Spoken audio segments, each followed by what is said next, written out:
আজকে আমি আপনাদের সাথে শেয়ার করব পাটায় পিষা ছাড়া ভর্তা। প্রথমে আমি এখানে সেদ্ধ বরবটি নিয়ে নিয়েছি, আর আমি বরবটিগুলো ব্লেন্ডারে ব্লেন্ড করে নিব। আর তার সাথে দিয়ে দিব আমি কিছু কাঁচামরিচ, কিছু রসুন। বরবটি ভর্তাতে আমি ফার্স্টে পেঁয়াজটা ব্যবহার করব না, পেঁয়াজটা আমি আস্ত কুচি করানো পেঁয়াজ ব্যবহার করব। তাই আমি এখানে যখন ব্লেন্ড করে নিব তখন আমি পেঁয়াজ দিব না, অন্য যত উপকরণ প্রয়োজন সব কিছু দিব। ভর্তায় কিন্তু মোটামুটি রসুন, পেঁয়াজ, এভাবেই কাঁচামরিচ বা কেউ শুকনো মরিচ দিয়ে করে। এইদিকে তেল গরম হয়ে গিয়েছে আর আমি সরিষার তেল ব্যবহার করেছি। তেলে আমি পরিমাণ মতো পেঁয়াজ দিয়ে দিব, আর সাথে পেস্টটি তৈরি করেছি ভালো করে অনেকক্ষণ ভুনা ভুনা করে নেব।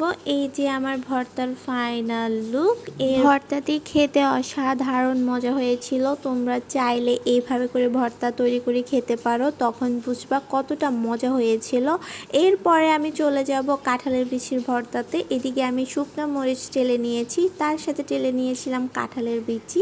এইদিকে আমি কাঁঠালের বিচির উপরের যে চামড়াটা থাকে ওইটা উঠিয়ে নিয়েছি। আর যেহেতু পাটায় পিষা ছাড়া ভর্তা হবে তাই আমি হামাদিস্তা নিয়ে নিয়েছি। আর এখানে হামাদিস্তায় আমি খুব ভালোভাবে ভেঙে নেব। আর এদিকে আমি পেঁয়াজের সাথে যে মরিচগুলো টেলে রেখেছিলাম সেই মরিচগুলো কচলিয়ে নিব একটু করে লবণ দিয়ে। এই যে সরিষার তেল দিয়ে মাখার পরে আমার ভর্তা রেডি।